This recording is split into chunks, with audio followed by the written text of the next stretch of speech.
Las damos.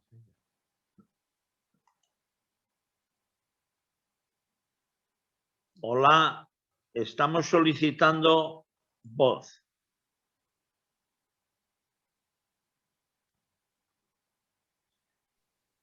Hola. Hola, muy bien, ya estamos. Bueno, pues vamos a hacer su presentación y damos paso a su ponencia. Bueno, pues vamos a continuar y ahora tenemos el grato placer de presentar a la licenciada Claudia Borge. Ella es de Nicaragua. Nos va a hablar acerca de la prevención de la diabetes. Es gestor de nutrición en Silais, Nueva Segovia. Gestora de servicios de salud en el Hospital Militar Escuela Dr. Alejandro Dávila Bolaños. Nutricionista en la Clínica Vegana de Nicaragua. Docente de nutrición en UCAN, sede Matagalpa. Estudió evaluación nutricional y aplicación del software NutriCan en INCAP, Instituto de Nutrición de Centroamérica y Panamá. Estudió maestría en nutrición y dietética vegetariana en la Universidad Europea del Atlántico. Estudió licenciatura de nutrición en UNAM, Managua. Entonces, nos va a compartir prevención de la diabetes. Con ustedes, licenciada Claudia Borge.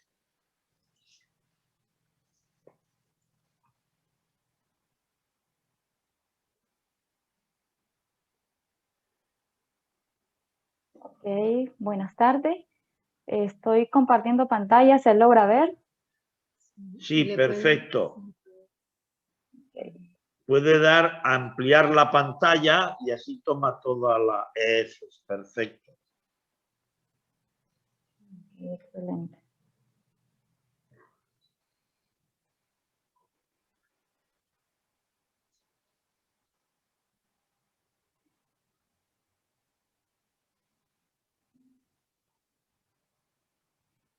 Bien, entonces para mí es un gusto poder compartir con ustedes un día más sobre lo que es la nutrición para la curación de las enfermedades crónicas. En esta ocasión he preparado una temática que tiene por título Alimentación funcional para la prevención y la curación de la diabetes mellitus tipo 2. Siempre me gusta empezar con una frase y en esta ocasión quiero dejarle esta frase que dice que tu alimentación sea tu medicina y que la medicina sea tu alimentación. Esta frase fue dicha por un médico de la historia conocido como el padre de la medicina, Hipócrates. ¿Qué significa esto? Que nuestra alimentación alimentación saludable es el camino ideal para la curación y la prevención de las enfermedades crónicas no transmisibles. Y si nos enfocamos en una alimentación más natural o una alimentación a base de plantas como es la alimentación vegana, la alimentación vegetariana, entonces obtendremos mayores beneficios para la salud, tanto a nivel físico como a nivel mental y a nivel social. Y bien, quiero comentar con ustedes un poco sobre la historia del vegetarianismo antes de entrar con lo que es, lo que es la diabetes. Entonces es importante conocer que la idea del vegetarianismo como una elección real se desarrolló en Antigua Grecia.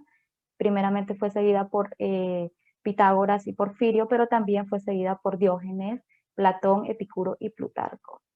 Las razones eran principalmente éticas, religiosas, pero también estaban relacionadas con la salud y lo que era la ecología en ese momento.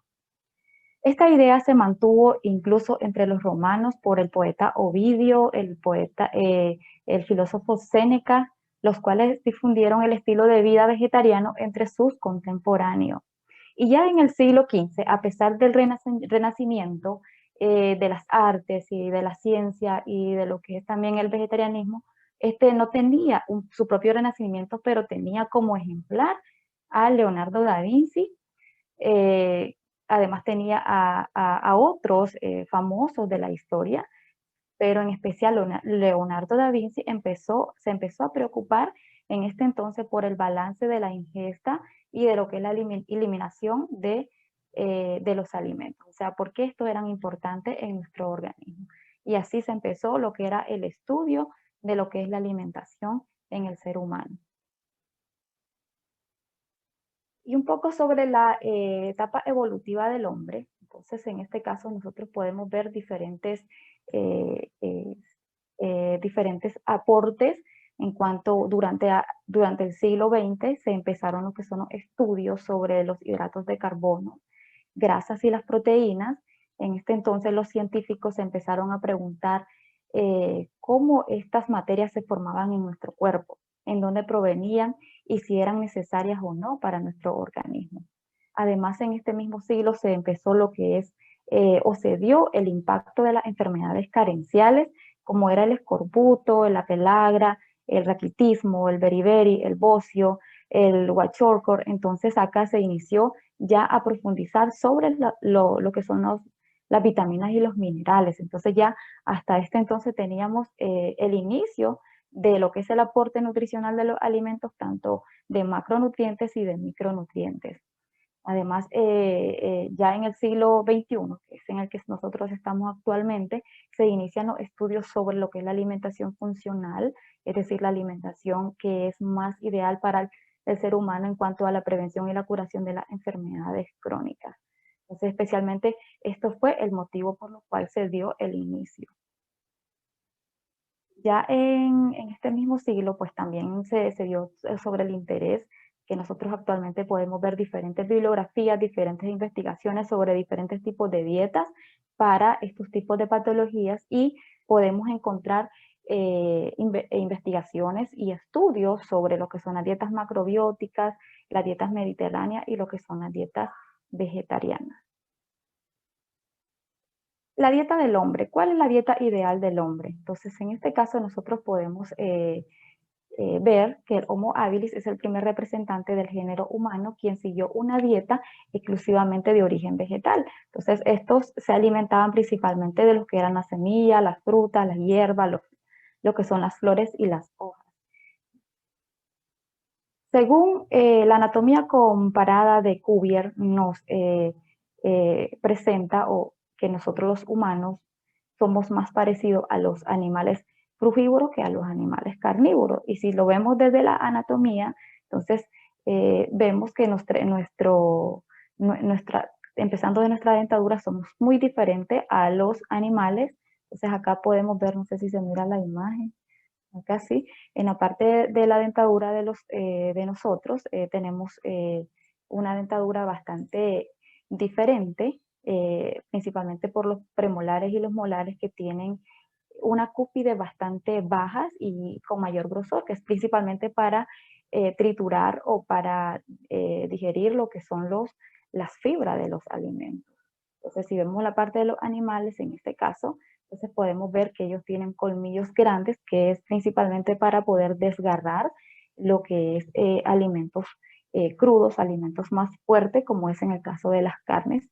Y entonces vemos la diferencia también en la parte de lo que es el tracto gastrointestinal en cuanto a nosotros, los humanos y los animales herbívoros, que tenemos un intestino bastante corto comparado al intestino de los animales.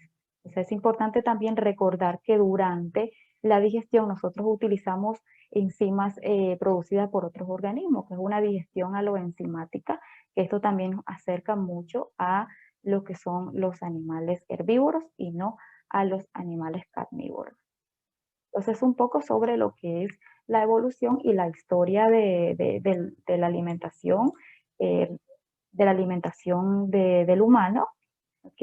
Y vemos también acá ahora los beneficios principales de la dieta vegetariana.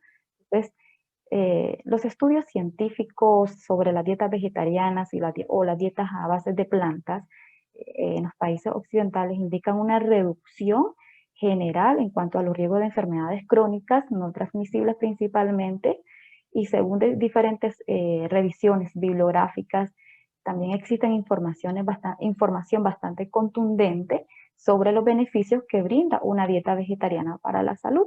Y en este caso podemos ver que se puede obtener menores índices de colesterol en sangre, una tensión arterial bastante baja, bajos niveles de lo que es la incidencia de la diabetes mellitus tipo 2, también el índice de masa corporal es bastante bajo. También hay una menor incidencia en cuanto a las enfermedades cardiovasculares.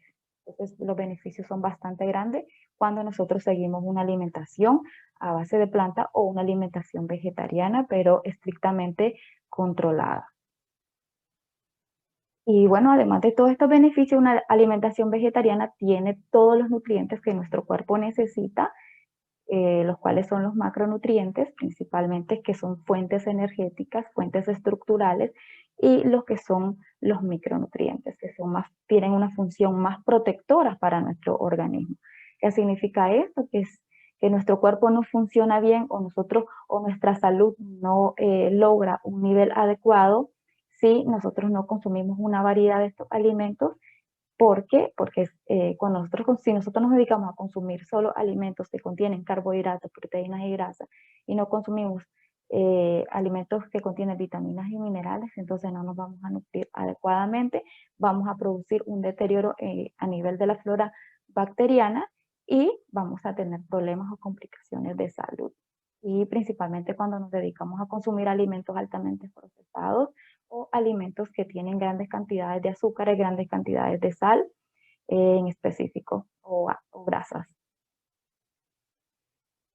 Una alimentación funcional tiene muchas definiciones. Entonces, en este caso, el Consejo Internacional de Información sobre los Alimentos nos dice que es todo aquel alimento semejante en apariencia física al alimento convencional consumido como parte de la dieta diaria, pero que éste es capaz de producir demostrados efectos metabólicos y fisiológicos, y que son útiles para el mantenimiento de la salud tanto física y mental y en la reducción de enfermedades crónico-degenerativas, además de las funciones nutricionales básicas. Entonces, podemos ver que es bastante bueno llevar este tipo de alimentación o elegir por este tipo de dieta. ¿Y cuáles son las características de la alimentación funcional? Bueno, tenemos una variedad de características. Estas principalmente son a base de ingredientes naturales, alimentos que deben consumirse como parte de la dieta diaria. No producen efectos nocivos, aunque su ingesta tal vez sea un poco bastante alta. Por ejemplo, si nos consumimos una porción más de fruta, tal vez teníamos que nuestra porción eran, supongamos, 3 porciones en el día, nos podemos consumir 4 o 5, no va a haber ningún problema a nivel de la salud. Entonces, además son alimentos que al consumirse cumplen un papel muy específico y a nivel de funciones en el cuerpo humano, incluyendo como los que son la mejora en el mecanismo de las defensas biológicas. En este caso, mejora nuestro sistema inmunológico, prevención y recuperación de enfermedades específicas, control y condiciones físicas, tanto físicas y mentales, como venimos recalcando en este caso. Entonces, además, nos ayuda para evitar lo que es el envejecimiento tanto a nivel celular y como a nivel externo. Entonces, los beneficios son bastante altos para que nosotros podamos de alguna manera empezar a seguir este tipo de alimentación o incluirlo como parte de nuestra vida diaria. Las transformaciones de los alimentos para mejorar lo que es el efecto benéfico. Entonces, en este caso podemos ver lo que es la adición o suplementación con sustancias o ingredientes, como por ejemplo podemos incluir lo que son los antioxidantes. En este caso podemos incluir los probióticos, los prebióticos para mejorar nuestro sistema inmunológico, para mejorar y curar lo que es nuestra flora intestinal. Entonces, además está lo que es la eliminación de componentes que pueden tener efectos negativos de la salud. Entonces, podemos nosotros eliminar proteínas de origen animal, que son bastante alergénicas, y sustituirlas por proteínas vegetales que nos van a evitar estos tipos de procesos. Además, tenemos el incremento en la concentración de componentes naturales En este caso podemos ver sobre cómo es la fortificación, es decir, elegir alimentos. Si vamos a comprar alimentos que son industrializados, elegir aquellos que estén fortificados y que sean avalados por organismos como es la Organización Mundial de la Salud y lo que es la FAO. Entonces, siempre estar pendiente que el alimento que estemos comprando contenga altos niveles de fibras, altos niveles de vitaminas y de minerales. Todo aquel alimento que tenga mayor cantidad de grasas, por ejemplo, por encima del 20%, entonces lo ideal es no consumirlos, igual con lo que son la sal, si está por encima del 5%, lo ideal es no comprarlo y no consumirlo. Entonces, además, esta dieta aumenta lo que es la biodisponibilidad o estabilidad de un componente. Entonces podemos ver los efectos, por ejemplo, de aquellos aceites, por ejemplo, el aceite de linaza, el aceite de chía. Nos podemos beneficiar de estos tipos de alimentos porque ya vienen procesados, pero que son realizados bastante natural y que son bastante tolerables por nuestro organismo. Y bueno, acá presentamos algunos de los probióticos y prebióticos para que podamos entender un poco sobre esto. Los prebióticos son especialmente de origen vegetal y los probióticos tenemos tanto de origen animal como de origen vegetal. Entonces podemos ver algunos los alimentos son bastante fermentados, podemos ver la sopa de miso, los pepinillos en conserva, el tempeh, el queso, lo que es el kéfir. Entonces son el repollo fermentado, son algunas fuentes de probióticos que son bastante benéficos para nuestra salud y en especial para nuestra flora intestinal y poder tener una mejor digestión y absorción y lo que es de nutrientes y una eliminación adecuada de lo que nosotros o lo de nuestro cuerpo no va a utilizar o que no es adecuado para nosotros. Entonces, igual el intestino contiene unos 100 trillones de células bacterianas, las cuales contienen unos 600.000 que comprenden cientos de especies bacterianas, como podemos mencionar uno de ellos, como los Eutobacterium, Clostridium, creo que es, bueno, los Lactobacillus. Entonces, son nombres bastante complicados para mencionarlos, pero que son bacterias que son benéficas para nuestra salud cuando nosotros consumimos alimentos probióticos y prebióticos. El desequilibrio, cuando tenemos un desequilibrio a nivel de nuestra flora intestinal, entonces esto significa que ya nuestro cuerpo no comienza a funcionar adecuadamente y comienzan a aparecer todo lo que son aquellas enfermedades como las úlceras, los problemas de colon, las alergias, los procesos también como son los eructos o intolerancias a algunos alimentos. Y entonces eso significa que nuestra flora intestinal no está bien o no está funcionando adecuadamente. Entonces, nosotros tenemos que tener mucho cuidado en cuanto al alimento que estamos consumiendo, la cantidad que estamos consumiendo y si este es adecuado para nosotros o no es adecuado. Acá pues esta otra imagen donde yo les presento los probióticos y la diferencia entre estos dos.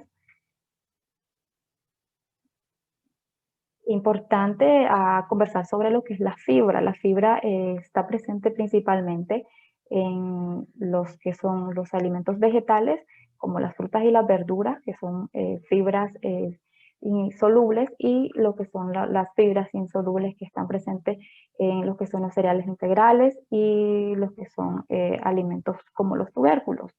Entonces ayudan a digerir mejor lo que es la grasa y las proteínas, ayudan a eliminar sustancias cancerígenas, eliminan el estreñimiento y tenemos un mejor funcionamiento intestinal.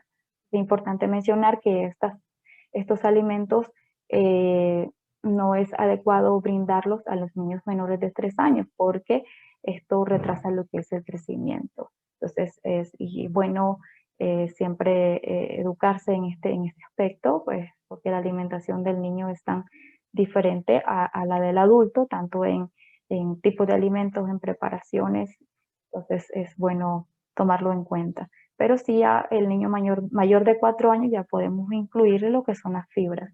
y especialmente los adultos, nuestra alimentación debe de contener bastantes cantidades de fibras importantes de origen natural, no fibras procesadas, porque son fibras que son más complejas, no a todos les va a ir bien, pero si siempre las consumimos de los alimentos de forma natural, mucho mejor. Entonces, todos los alimentos que se puedan consumir con su cáscara, bien, ¿ok? No pelarlos, los alimentos, en el caso de las frutas y las verduras, nunca en jugo, siempre enteras. Entonces, en las ponencias anteriores igual yo le hacía este énfasis porque es una forma también de aprovechar otros beneficios que tienen lo que son las frutas, como son los fitoquímicos y las vitaminas y los minerales.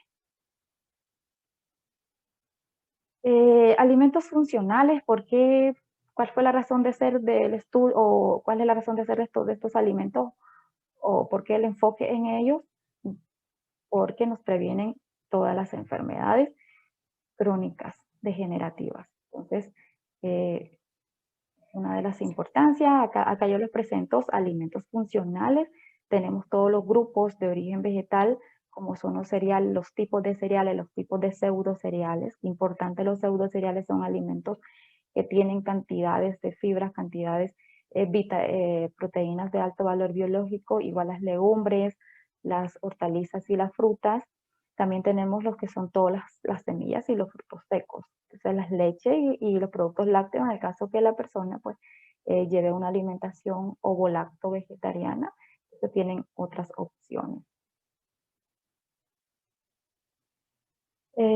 Todos los alimentos, como ya les mencionaba, los de origen vegetal, contienen sustancias llamadas fitoquímicos. Estos fitoquímicos se llaman así debido a las sustancias químicas producidas naturalmente por lo que son las plantas. Aquí tenemos una clasificación de acuerdo a, bueno, clasificación de Estados Unidos.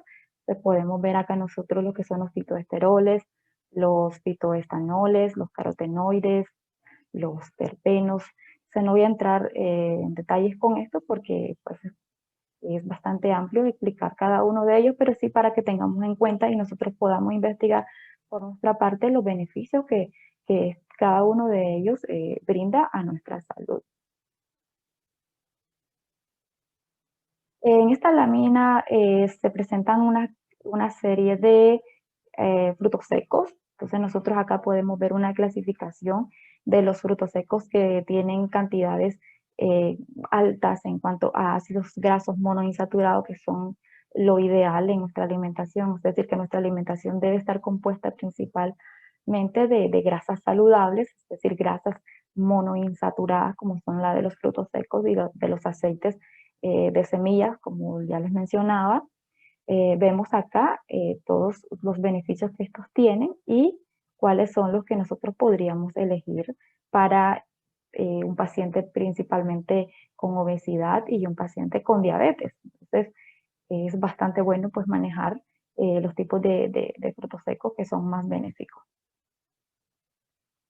Ya entrando con lo que es el proceso de la diabetes, nosotros en este caso podemos ver los diferentes trastornos, las diferentes complicaciones que la diabetes pues nos causa en nuestra salud y en este caso vemos los problemas del corazón, los problemas de lípidos, hipertensión,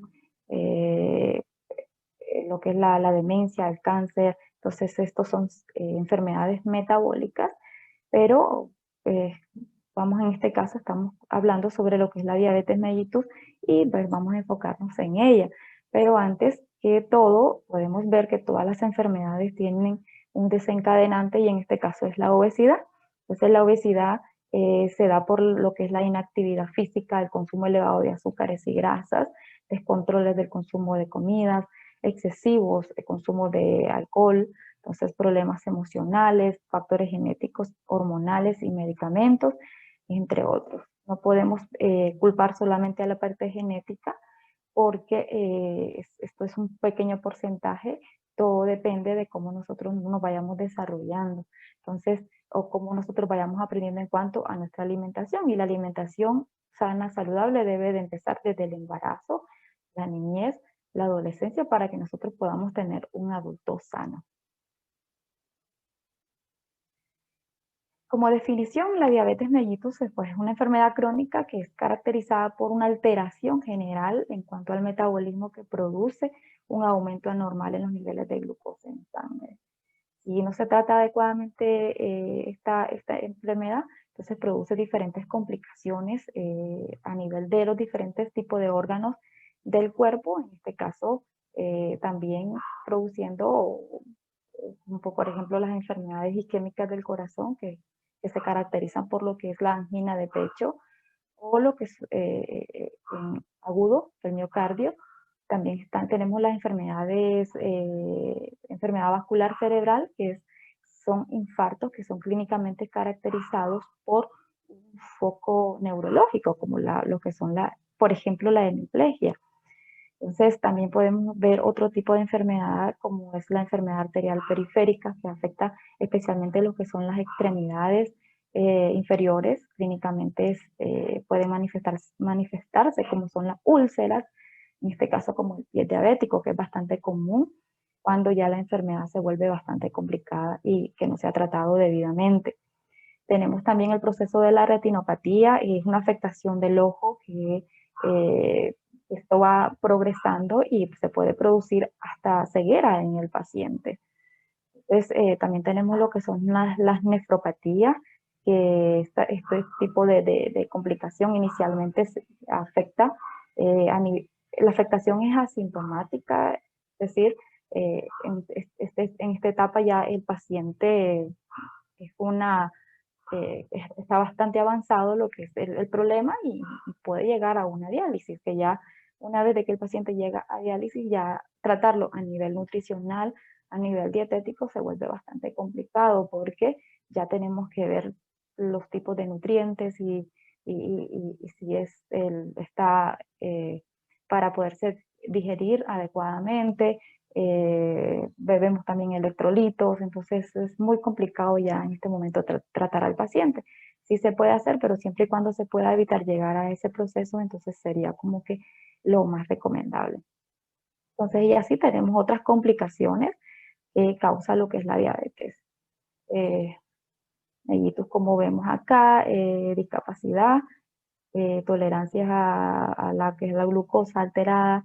Entonces, cuando ya se presentan todo este tipo de enfermedades que ya mencionábamos, entonces el paciente, si no se ha tratado, incluso puede llegar a la muerte, que es muy lamentable, cuando se puede tratar esta enfermedad a tiempo con una adecuada nutrición y además involucrando lo que son también las medicinas, puede ser la medicina natural, la medicina oriental y también la parte psicológica. Entonces, un paciente se puede recuperar sí o sí. O sea, lo puedo hablar desde mi propia experiencia. Y bueno, el diagnóstico así, algo rápido, podemos diagnosticar la diabetes cuando ya la glucosa pues en ayuna es mayor o igual de 126 miligramos sobre dl o mayor o igual a 200 miligramos sobre dl 2 horas después de la prueba de la intolerancia a la glucosa. Síntomas son poliguria, polidipsia, la pérdida inexplicable de peso. Entonces son algunos de los síntomas más comunes en lo que es la diabetes. Principales causas de muerte a nivel mundial. Entonces la diabetes está dentro de las 10 enfermedades que son causantes de la muerte en el mundo. Según datos de la Federación Internacional de la Diabetes, en el mundo hay aproximadamente 463 millones de personas sufriendo o viviendo con algún tipo de diabetes.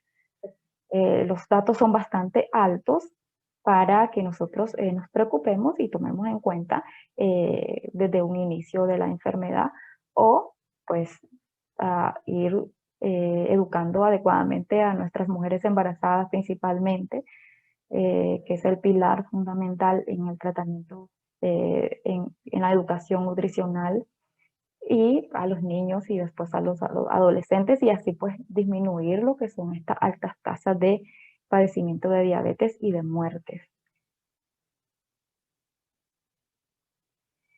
¿Qué es lo primero que debemos hacer para tratar o reducir lo que es la diabetes? Entonces, bueno, cambio de nuestro estilo de vida, cambiar nuestra alimentación, que llevamos actualmente muy procesada, muy industrializada por una alimentación bastante natural.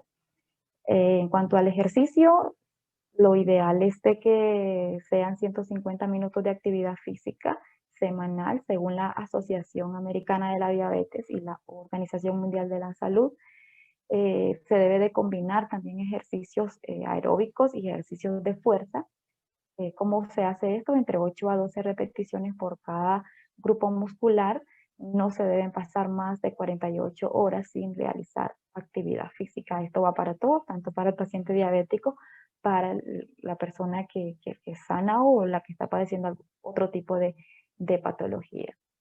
Entonces, además de mantener un estado emocional estable, que también es otro factor que desencadena diferentes complicaciones a nivel de salud. Entonces, el índice glucémico, alimentos que contienen carbohidratos con un bajo índice glucémico, importante considerarlo. Entonces, pero podemos definir el índice glucémico de un alimento que está determinado por la elevación en la concentración plasmática de la glucosa que se produce cuando se produce su ingestión. Entonces, importante tomarlo en cuenta. Hay diferentes tipos de tablas que nosotros podemos investigar en el internet o en las diferentes asociaciones, Asociación de la Diabetes Americana, Española, donde nos presentan diferentes tipos de tablas, donde nosotros podemos ver los alimentos que tienen bajo índice glucémicos y así poder elegirlo o que sea parte de la alimentación del paciente diabético. Pero de forma general, las legumbres naturales siempre van a tener un índice glucémico bastante bajo. Todos los vegetales sin almidón y algunos vegetales con almidón también. Entonces, pero también va a depender del tipo de cocción, el tipo de preparación del alimento, porque esto también influye en lo que es el índice glucémico.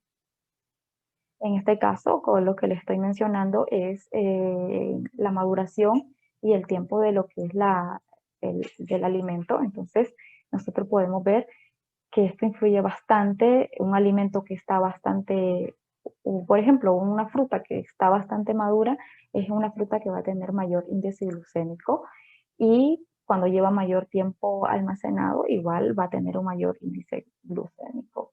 Entonces, para el paciente diabético, la fruta que no esté muy madura y que el alimento sea natural, para que no sea un alimento que lleve mucho tiempo almacenado. Entonces es lo ideal para también tratar al paciente con este problema.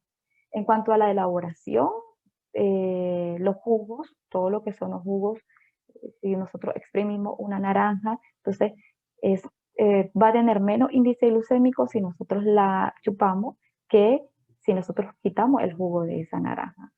Sacamos el jugo de esa naranja. Entonces, lo ideal es el alimento entero, el alimento natural para disminuir lo que es el índice glucémico. En cuanto a bueno, en el caso del pan, el pan molido tiene mayor índice glucémico que un pan entero. Entonces, lo ideal es comerlo entero y no molido. En cuanto a los métodos de preparación, también el tiempo el tiempo de cocción influye mucho en lo que es el índice glucémico de los alimentos. Entonces, entre más cocción lleve, más índice glucémico alterado. Lo ideal es que los alimentos se hagan al vapor en el caso de las frutas. Entonces, es lo ideal que queden crujientes, ni muy cocidos ni muy crudos. El arroz, importante, un dato que encontré en cuanto al arroz, que el arroz integral tiene mayor índice glucémico que el arroz blanco, pero de grano largo. Entonces, pero si no tenemos accesible el arroz de grano largo, entonces pues lo ideal sería como que el arroz integral. Porque ya el arroz de grano corto blanco es mayor su índice glucémico. Entonces podemos investigar mucho sobre estos tipos de cambios en cuanto al alimento. Quiero presentarles en este caso alimentos específicos para tratar lo que es la diabetes mellitus tipo 2, que son muy efectivos. Se han estudiado ya en muchos grupos de pacientes diabéticos, muchos artículos científicos que esto lo avalan. Entonces tenemos compuestos, en el caso de la chía tiene compuestos bioactivos bastante importantes que van a reducir lo que es el colesterol LDL y además reducen lo que es la absorción de la glucosa a nivel gastrointestinal. Entonces reduce lo que es la inflamación, mejora la microbiota intestinal. Ya desde que un paciente tiene una enfermedad, ya hay una inflamación, tanto a nivel de la flora intestinal, todo lo que es la parte de la absorción, del metabolismo, se ve bastante afectado. Entonces, también la chía produce saciedad. Las recomendaciones son consumir 15 a 25 gramos de semillas remojadas o se pueden consumir en aceites, también en aceite de chía. Entonces, si se consume en aceite, para el adulto hombre se recomienda 1.6 gramos por día y para la mujer 1.1 gramos por día. Otro alimento que también es bastante utilizado en lo que es la diabetes mellitus es la avena. Entonces, la avena también tiene compuestos importantes, además de que contiene muchas fibras, tiene compuestos que son benéficos para reducir, igual que el alimento anterior, el colesterol, la glucosa, además para mejorar lo que es la sensibilidad a la insulina. Cuando el paciente diabético consume la avena, reduce lo que es la absorción de la glucosa intestinal debido al contenido importante de fibra. La dosis, ¿cuáles son? 30 a 100 gramos por día con agua. Con agua. No se debe de mezclar para que pueda obtener beneficios. No se deben de mezclar con otro alimento, ni con azúcares, ni endulcorantes, con nada. Avena simple con agua para poder tener los beneficios pues, que se espera de este alimento. Más de la avena, es importante mencionar la importancia de la fibra, tiene una fibra soluble, es muy importante tanto a nivel intestinal, entonces las bacterias, en el caso de la avena, se encargan de digerirla y se producen lo que son ácidos grasos de cadena corta. Entonces estos ácidos grasos de cadena corta son bastante benéficos para producir una restauración en lo que es la flora intestinal y aumentar pues lo que es una buena absorción de los nutrientes que este alimento nos aporta. El nopal es bastante consumido en México, pero también en otros países, y si en su país lo encuentran y no lo consumen o lo conocen y no lo consumen, es importante que lo empiecen a incluir como parte de su dieta porque es un alimento que tiene compuestos bastante buenos también, que tiene también los mismos efectos como los alimentos anteriores, pero que también tiene efectos benéficos en cuanto a la reducción de los lípidos hepáticos y puede ayudar en el proceso de la esteatosis hepática. ¿Cómo se consume? 100 a 300 gramos de nopal asado. Asado, no crudo, ni mezclado. Si se puede consumir solo, mucho mejor. Entonces, no es que solamente estos 3 alimentos o 4 o 5 alimentos, porque hay muchos alimentos también que son parte de la curación de la diabetes, nos va a curar al paciente diabético. No, es una dieta equilibrada, una alimentación equilibrada, que incluya todos los grupos de alimentos, que contenga todos los nutrientes, pero si además incluimos estos alimentos en esta forma de preparación, como que si estuviéramos consumiendo un fármaco, que nos dicen se va a consumir 30 ml o 30 gramos o una cápsula 2 veces al día, cada 8 horas, cada 24 horas. Entonces, igual podemos incluir estos alimentos, como que si fuera eso, pero que no solamente esto nos va a ayudar, sino que una variedad de alimentos. Almendras bueno, la almendras también es otro alimento que tiene ácidos grasos monoinsaturados, tiene también fitoesteroles, tiene lo que son los minerales, principalmente como el magnesio, y además nos ayuda a lo que es la reducción también de la glucosa, también de lo que es el colesterol hepático, igual que los alimentos ya mencionados. Entonces, el consumo es 40 gramos de almendras en el día. Entonces, es una forma de aprovechar mejor lo que son sus nutrientes o los beneficios que esta nos brinda. Entonces, en el caso de la almendra sí podríamos mezclarla con la avena, podríamos hacer una bebida de almendra con avena eh, para pues que se vuelva un poco más agradable, pero si se puede consumir separado como tratamiento, mucho mejor. Y bueno, algunos estudios que se han realizado con la dieta vegana para para la curación o el tratamiento de la diabetes mellitus.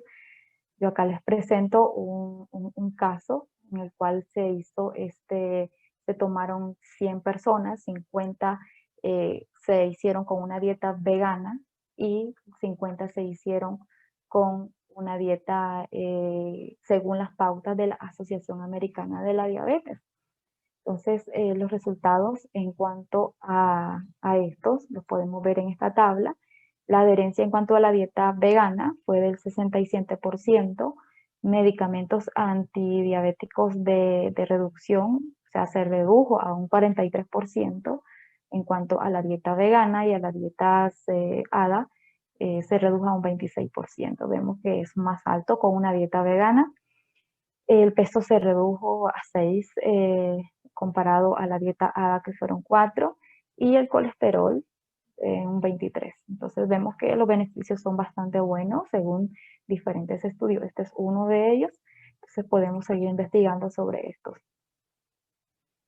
Y bueno, vamos a hablar un poco sobre el papel de la microbiota en el desarrollo de la diabetes mellitus tipo 2. Entonces, según lo que es la Sociedad Española de Endocrinología y Nutrición, en los últimos años se han realizado diferentes trabajos, diferentes estudios que se han relacionado con lo que es la microbiota intestinal, con el desarrollo de enfermedades crónicas o crónicas degenerativas, en este caso como es la diabetes y también lo que es en el caso de la obesidad. El término de microbiota, para que lo entendamos un poco mejor, intestinal, hace referencia a los microorganismos que viven dentro y sobre nuestro cuerpo, y sus genes son conocidos como microbiomas. Entonces, los microbiomas intestinales es heterogénea y están compuestos mayoritariamente por bacterias con una minoría de virus, ¿okay? Hongos y lo que son las células eucariotas. Entonces, en ese caso, nosotros acá podemos ver especies bacterianas relacionadas con la aparición de la insulinoresistencia y lo que es la diabetes mellitus tipo 2. Entonces, podemos ver los tipos de bacterias que aumentan la diabetes mellitus y los tipos de bacterias que hacen un descenso en lo que es la diabetes mellitus tipo 2. Entonces, igualmente la microbiota, continuando con ella, juega un papel importante tanto a nivel local como a nivel global, aportando numerosos beneficios para nuestro cuerpo. En condiciones normales, la microbiota intestinal afecta a lo que es la estructura anatómica y fisiológica del intestino, aumentando la superficie de absorción y promoviendo lo que es la renovación celular, la renovación de las células y lo que son las vellosidades a nivel intestinal. Esto incrementa, además, o acelera lo que es el tránsito intestinal. Entonces, por ende, es importante mantenerla saludable para que nosotros podamos tener una mejor nutrición.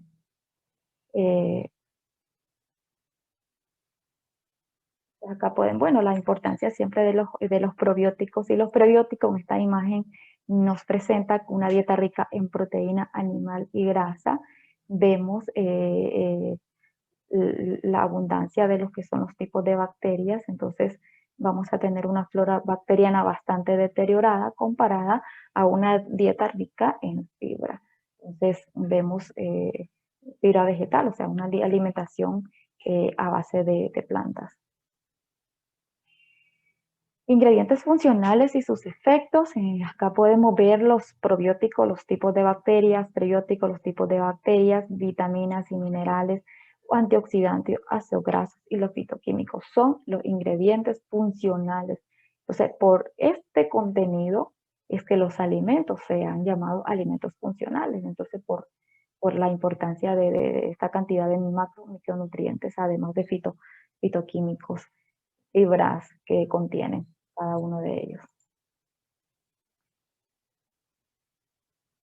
Los beneficios de los prebióticos en la salud intestinal, entonces, ya los mencionábamos, aumento de la población de las bacterias que se correlacionan positivamente con la salud intestinal y negativamente con la obesidad y la diabetes, reducción de lo que es la endotoxemia metabólica a través de una mayor formación de la barrera del intestino. Hay un mayor aumento en cuanto a las señales de saciedad del intestino, tales como la producción de péptidos YY o la reducción de grelina, y hay una mejoría en cuanto a la acción de la insulina mediante el aumento de la secreción de la GLP-1 y lo que es la reducción de la adipogénesis mediante la síntesis de ácidos grasos de cadena. Entonces, importante consumir los prebióticos. Prebióticos son los de origen vegetal. Alimentos, actividades antiinflamatorias de aceites y buenos, acá podemos ver nosotros los aceites de semilla, la linaza, la chía, el aceite de olivo son los aceites mayormente recomendados para los diferentes tipos de complicaciones o enfermedades crónicas. Estos tienen diferentes tipos de fitoquímicos, cada uno de ellos se caracterizan por ayudar a lo que es o a reducir lo que es la inflamación a nivel intestinal. Y bueno, para concluir, los alimentos forman parte importante en cuanto al mantenimiento de la salud de nuestro cuerpo. Entonces, ya estos alimentos, como vemos, tienen cantidades de micronutrientes que son tan importantes en la salud del cuerpo humano y especialmente del paciente que está sufriendo algún tipo de patología.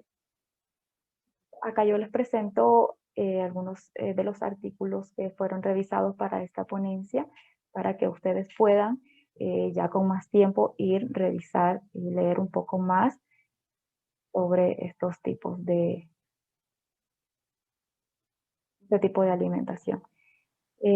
Quiero ver si tengo tiempo para presentarles lo que es un video. Tenemos 10 minutos todavía, o ya se me terminó el tiempo. Bueno, hay 10 minutos, lo único que las preguntas igual se reducirían, pero bueno, si tiene un vídeo, póngalo. Ok. Bien.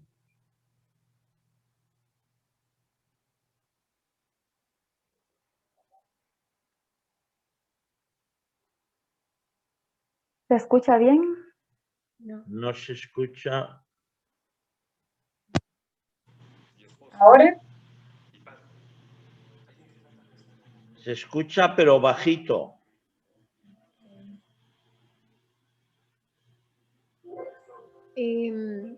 Licenciada, antes de compartir, debe activar dos cuadrantes que están abajo de la pantalla.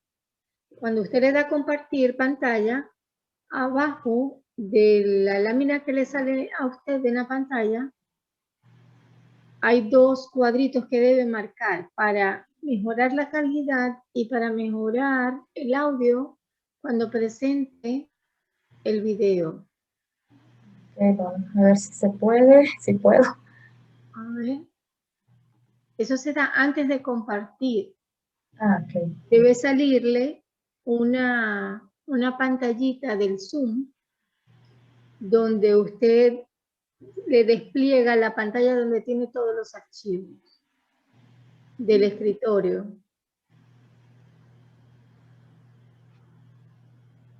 Entonces, bueno, estoy perdido, creo. A ver. Bien, minimice esta pantalla, el archivo del PowerPoint, inténtelo a ver.